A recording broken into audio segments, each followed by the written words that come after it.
You know the saying, no body, no crime.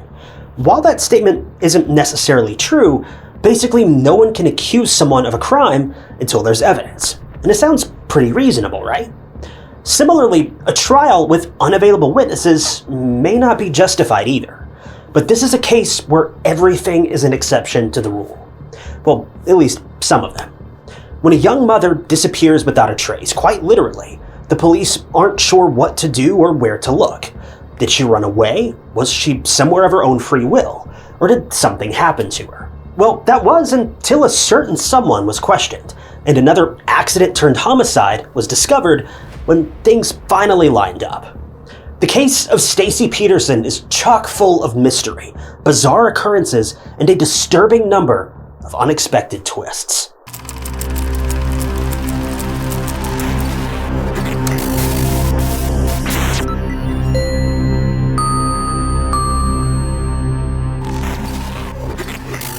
Welcome to True Crime Stories.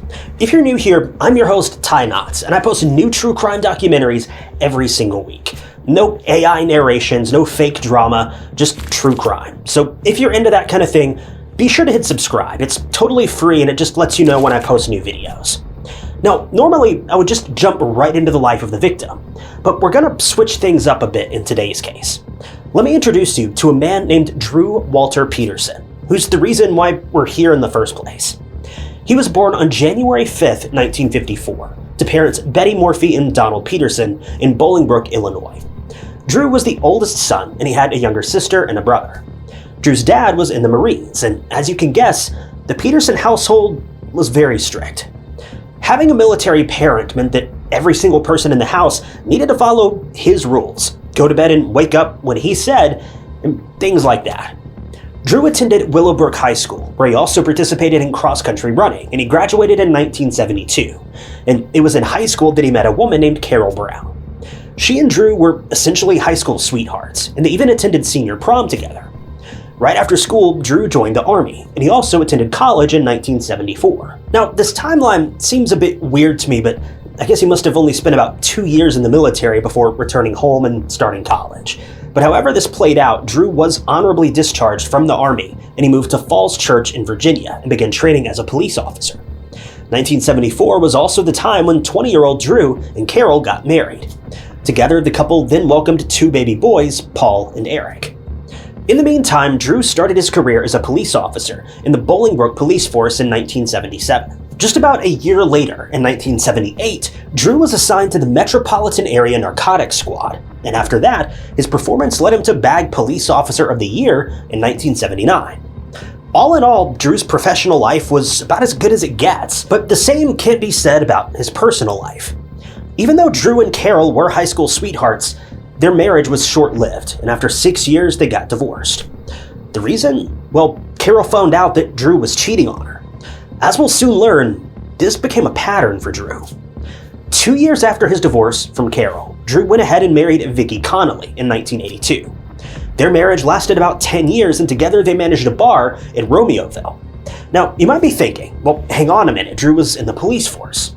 Well, Drew actually got demoted and was temporarily fired from the narcotics squad because he was taking bribes from people and was dealing the drugs that he was meant to be seizing. The demotion was a punch to Drew's professional life, and it caused him to become even more violent and controlling behind closed doors. Sadly, Vicki saw this firsthand and had to deal with Drew's dark side all on her own. Vicki even came forward after the events of today's case and said that during their marriage, Drew threatened her and claimed to make her death look like an accident. Also, it didn't help that Drew was also actively cheating on Vicki with a woman named Kathleen Savio. She becomes important later, but more on her in a moment. Anyway, when Vicki found out about Drew's affair in February of 1992, they went their separate ways. 2 failed marriages and 1 demotion later, Drew pursued his mistress, Kathleen. And just a few months after his divorce with Vicki, Drew and Kathleen tied the knot on May 3rd of 1992. Kathleen, better known as Kitty, worked as an accountant when she met Drew, and after marrying him, Kathleen gave birth to 2 sons, Thomas and Christopher, in 1993 and 1994. Their marriage lasted around 11 years, and the couple lived together with their kids at 392 Pheasant Chase Drive in Bolingbrook. Fast forward a little bit, and Kathleen and Drew also got divorced because, surprise, surprise, Drew cheated on her too. Their divorce was finalized in October of 2003, but the financial agreements were still to be finalized. What was so bizarre and eerie was that police reports between 2002 and 2004 showed that investigators were called to the Peterson house around 18 times. Some of the calls were related to domestic disturbances. Some were about Drew returning the children late, which was against the law considering the arrangements that had been made after the two divorced. Still, Drew was very controlling, abusive, and manipulative towards Kathleen. And because he was a police officer, he unfortunately got away with terrorizing Kathleen when she was his wife. This is very unfortunately a reality for many wives who have husbands in the police force, and I'd imagine it's also true for many husbands who have wives in the force as well. Kathleen ended up getting a protective order against Drew, but that didn't stop him from making her life miserable. But after Kathleen and Drew got divorced, he wanted to marry his next mistress, who he was with while still married to Kathleen, 17-year-old Stacey Ann Kales. Drew, a man who was old enough to be her dad twice over, was now involved with a teenager. Keep in mind, he was a police officer, but clearly he thought that the rules did not apply to him. Stacey was born on January 20th, 1984, to parents Anthony and Christy in Downers Grove, Illinois, and she had a very challenging upbringing. She was one of 6 siblings, 5 sisters and 1 brother. Tragically, before Stacey's birth, one of her sisters, Jessica, lost her life when the Kales family home caught fire. It also didn't help that Stacey's parents were very volatile and would constantly fight after Jessica's passing. Stacey also witnessed one of her other sisters, Lacey, passing away from SIDS. At that point, Stacey and the rest of the kids were basically left to fend for themselves. Stacey's parents neglected them, and sometime later, Christy, the mother and wife, was no longer in the picture for reasons unknown. Stacey's dad, Anthony, filed for divorce and eventually gained full custody of all the kids, but he also struggled with alcoholism and couldn't properly take care of the children. Then, one day, Stacey and her siblings found out that their mom, Christy, had gone missing, and she was just never seen again. Stacey and her siblings firmly believed that their mother was murdered by someone close to her, but there wasn't any development in her case. Life for Stacey was very hard. Living with dysfunctional parents and having seen death at such an early age, I'm sure Stacey was traumatized and shaken up. But still, she and her siblings wanted to do better with their lives. Stacey attended Joliet Junior College, where she was studying to become a nurse, and she was working part-time at a hotel as well. And that was the very place where she met Drew. To Stacey, Drew was her savior. He was way older than her, but he was seemingly stable, and he was the safety and security that she thought she needed in her life. Stacey's dad, Anthony, also knew of Drew. Even though Stacey was still a teenager at the time, he gave her permission to date Drew, who was almost 30 years older than her. This detail in itself is just awful, but I guess her dad likely thought that if she's dating a police officer, she'll be safe. Either that or he just couldn't have cared less. I'm not sure which is more likely at this point. To make matters worse, Stacey got pregnant with Drew's child. And when this happened, Drew and Kathleen were still technically married. The boy was eventually born and named Anthony. But after officially being granted a divorce from Kathleen later on, within a week, Stacey and Drew got married on October 18th of 2003. And they lived together with all of Drew's kids at 6 Pheasant Chase Court in Bolingbrook, which was less than a mile from Kathleen and Drew's old home. Everything seemed to be going great for a while. Drew had found a beautiful new wife, he had yet another child, and things seemed perfect.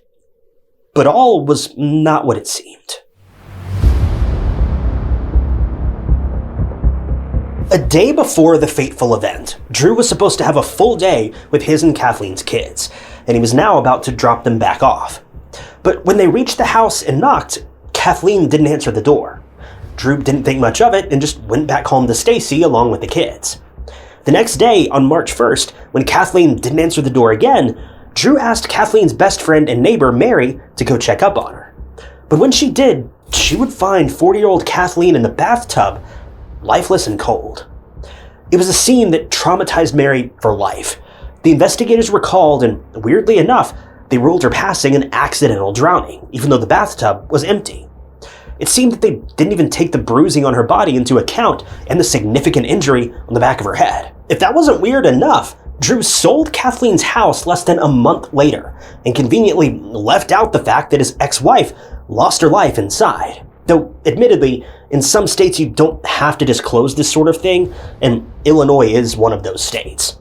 But when questioned by the police, Drew had an alibi, and it was none other than his fourth wife, Stacy. He was with her and the kids all day, so he couldn't have possibly had a hand in Kathleen's passing. So without any explanation, Kathleen was laid to rest, and her death was a haunting and mysterious event in the community. It was all labeled as some kind of strange accident, and that was basically the end of it. But 3 years later, something unexplained would happen yet again, and this time the person on the terrifying radar would be Stacy. In 2007, 23-year-old Stacy was nearing the end of her nursing degree, but one day in October, she went missing. It was her sister Cassandra who reported her missing on October 29th. And see, Stacy had plans with Cassandra on October 28th to get together and help her paint her house. Stacy even visited Cassandra a day before on October 27th and left at about 11:30 p.m., but not before telling her family that she wanted a divorce from Drew. After being reported missing, the police got involved, and there were huge searches for Stacy. She had children and was happy about finally finishing her nursing degree, and she would never just up and leave her kids and family like that, unless she was scared of something or someone.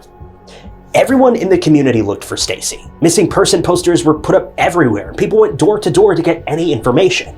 But Drew wasn't on the same page as everyone else. In fact, he claimed Stacy called him from Bolingbrook's airport and said she was leaving him and the kids for another man. Interestingly enough, Stacy's car, 2000 Pontiac Grand Am, was found abandoned at that very airport. The only things missing from the house and the car were her swimsuit, some cash, and Stacy's passport. Drew was convinced that Stacy was, quote, out dancing with another man. He was also not very cooperative during the investigation and the searches. The investigators then confiscated Drew's firearms, computers, and phones after a search warrant was issued, but they didn't find anything. This was when Kathleen's death also came back into the spotlight.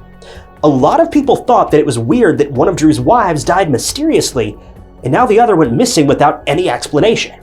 It was just not sitting right for a lot of people. Well, Drew didn't help the case either, as he was doing interviews like a movie star left and right, maintaining his innocence and seemingly enjoying his time in the spotlight.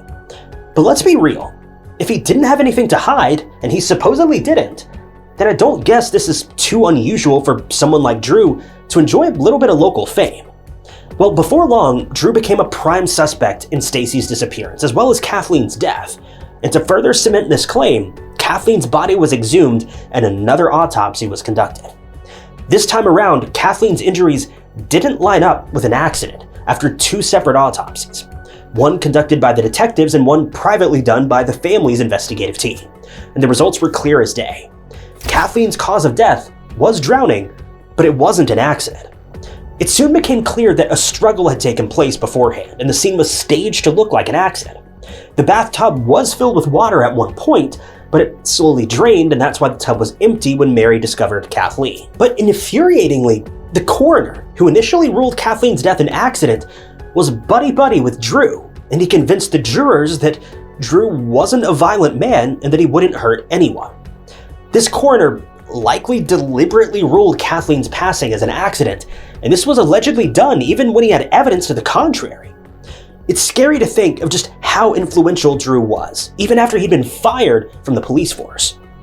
Soon after, a pastor at Stacy's church also came forward with a chilling revelation. He said that before she went missing, Stacy had confided in him about something. According to the pastor, Stacy said that Drew had murdered Kathleen and made it look like an accident, and that she was scared for her life. Stacy also confided in the pastor that the night before Kathleen was found, Drew came home wearing black clothing, holding a duffel bag with women's clothing, which he then proceeded to throw into the washing machine. And he then turned to Stacy and warned her to tell the investigators exactly what he was about to say. This further deepened the case and proved that Drew had a motive for removing Stacy from the picture. Cassandra also came forward and said that Stacy was not happy in her marriage with Drew and that she wanted to get a divorce, but Drew wouldn't do it. Cassandra also said that Stacy foreshadowed that if anything happened to her, it would be Drew's doing, and now she was gone. Another person came forward with some chilling information, and it was none other than Drew's stepbrother, Thomas Morphy. He was actually in the hospital because he tried to take his own life. Why? Well, because he was certain that he helped Drew dispose of Stacy's body. Things got intense really quickly. See, Thomas told the police that Drew had called him to help him move a big blue oil barrel into his car on the night that Stacy went missing. Thomas didn't know what was in it, but he said it was warm to the touch. Some neighbors also came forward and said that they saw Drew dragging a large barrel out of the house and into his car at around 10 p.m. after Stacy had disappeared. And all of this was caught on CCTV. So while Drew was out there, quitting his job and doing interviews with TV and radio stations and news outlets, the investigators were building a case against him. As it turned out, Drew, the ex-police officer that thought he was untouchable, was on the police officer's radar all along. And after going through multiple witness statements, new autopsy reports, and Drew's shady history with controlling and manipulating women, the detectives could finally arrest him. And that's exactly what they did. On May 7th of 2009, 55-year-old Drew Peterson was finally arrested for Kathleen's murder 5 years after her tragic death. But there was one problem. Neither Stacy nor Kathleen could testify against Drew, and everything the state had against him was just hearsay. So this led to the passing of Drew's Law in Illinois. This law stated that hearsay statements from unavailable witnesses can be used in court against the defendant if the defendant had murdered that witness. The only little caveat is that the statements had to be reliable and be in the best interest of serving justice, so you can't just go spreading around rumors about somebody to try to swing the jury. So with that, the trial for Kathleen's murder began in 2012, 3 years after his arrest. So that was the prosecution's game plan. Led by State Attorney James Glasgow, the prosecution didn't know if this law was going to work, but that didn't mean they weren't going to try. The prosecution brought in a bunch of witnesses, and they even talked about Stacy, whereas the defense was hell-bent on the stance that Drew didn't have a hand in any of his wife's passings or disappearances. There was no DNA evidence, no physical evidence, nothing to prove that Drew was involved in Kathleen's passing. Now, everyone waited on pins and needles for the verdict. Everyone knew that Drew had something to do with Kathleen's passing, but he was walking scot-free for years, and now the community was terrified that the same thing would happen again. After the trial ended, the jury deliberated, and the verdict was out. Drew was found guilty of murdering Kathleen on September 6th of 2012. He was sentenced to 38 years in prison and was incarcerated first at Menard Correctional Center, then at a federal correctional institution. While there, he was actually attacked by another inmate who had plans to rob him and sell his belongings online. Now, how this would have played out, I have no idea, but that's a whole other story. If it's not instant karma, then I don't know what this is. But what I can say is it definitely knocked Drew down a couple of notches. Drew appealed his conviction countless times, but it was upheld every single time by the Supreme Court. You might think that this would be the end of the story, but Drew being Drew, he couldn't keep his anger in check behind bars either. 3 years into his sentencing, a fellow inmate snitched on Drew, who approached him with an offer. See, Drew wanted James Glasgow, the prosecutor in his murder trial, dead. And if that doesn't basically prove his guilt in the disappearance of his ex-wives, I don't know what will. I mean, seriously, this guy is on a roll of the worst kind. Well, the inmate went straight to the prosecutors and told them everything about Drew's heinous plans. He even wore a wire and recorded Drew's confession. Drew was then charged with solicitation of murder and solicitation of murder for hire. He was found guilty in May of 2016, and he racked up an additional 40 years. Currently, he's incarcerated in the Indiana State Prison in Michigan City, Indiana, known as inmate number 279193. Drew still maintains his innocence to this day, and has done several prison interviews too, but I won't bore you with all those details. But what I will tell you though is that when Drew retired in 2007 as a sergeant, he was given a tax-free pension of $79,000 a year. Now fortunately, Drew lost it after he was convicted of murder for hire charges in 2016. So luckily, Drew won't be living off a free salary behind bars.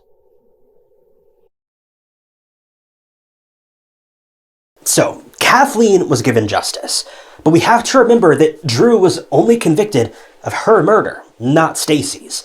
And this is what is so heartbreaking. No one knows where Stacy is, what happened to her, or where that questionable barrel is. Drew's former attorney, Joel Brodsky, who was more like Drew's publicist than a lawyer during Stacy's disappearance and Kathleen's latest investigation, appeared on 48 Hours and vaguely hinted that whatever happened to Stacy will be revealed after Drew passes away.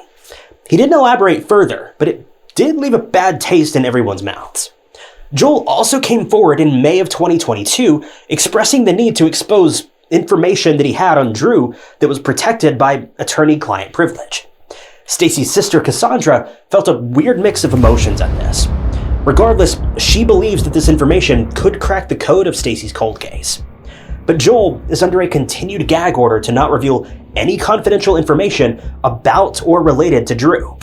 It also leads other people to question whether Joel even has this information on him or if he's just doing this for clout. But Cassandra is still hopeful that the information will help to solve her sister's case and maybe help find her sister and give her a peaceful goodbye. But speaking of finding Stacy, Cassandra has been trying her hardest to find her sister ever since she disappeared. She's the only person who's been actively searching for Stacy since 2007, and she's used a lot of resources to try to find out where Stacy is and bring her back home. She's made a Facebook page dedicated to the search for her sister, and has also set up a GoFundMe for the retrieval of Stacy's remains. As of recently, in April of 2024, Cassandra believes that she has found Stacy's remains in a canal in Illinois. Cassandra's team used sonar technology to locate a body in a canal that was narrowed down after talking to various different eyewitnesses. Cassandra has also been keeping tabs on this mysterious body since 2009. As of recently, a video was shared on the Facebook page for Stacy, showing that an ROV recovered images of remains on this riverbed. After modification and image clearing, a skull, ribcage, and lower leg bones can be identified. Cassandra informed law enforcement of this discovery back in 2008, but the investigators basically ignored her and made no attempts to retrieve the remains. This left Cassandra with no choice but to make continuous efforts in trying to improve the retrieval methods of the remains from underwater. She rented high-quality equipment from Alaska and even went to the investigators again, and this time the police did check the area, but they found nothing but a rock, and the rest of the area was cleared. This was enough to convince Cassandra that the investigators weren't going to do anything about what she had found, likely because they're all friends with Drew. This was why she ultimately started a GoFundMe page to help raise funds, to get better and high-quality equipment and have divers go into the canal and retrieve whatever it was that the ROV picked up. Now, this would be a great case for Adventures with Purpose to jump on. And in fact, I might actually reach out to them and see if they have any interest in this case. And maybe you guys could do the same if you want. I mean, it never really hurts to try. But it's now been 17 years since Stacy went missing. And Drew, even though he is in prison, needs to be held accountable if he harmed Stacy and drove her to her untimely end. But since there's no body and no rock-solid evidence, Drew can't be tried for whatever he did to Stacy, and this fact weighs heavily on everyone's minds, especially Stacy's sister, Cassandra. Cassandra is still looking for the right people to help find and recover what she thinks are her sister's remains. Her only goal is to get these remains out of the water and tested, because if it is her sister, then she doesn't want Stacy to be in a place like that. She wants to lay her sister to rest and have a place where she can go and talk to her and remember her properly. Once, or if the remains are ever recovered, they can be tested, but until then, no one knows whose remains lie underwater. This case was a lot to handle. To think that a police officer can go to such lengths and abuse the authority and power an investigator's badge bestows on him. We can only hope and pray that Cassandra is successful in her search for Stacy, because she deserves closure. It's 17 years too late, and her suffering needs to stop.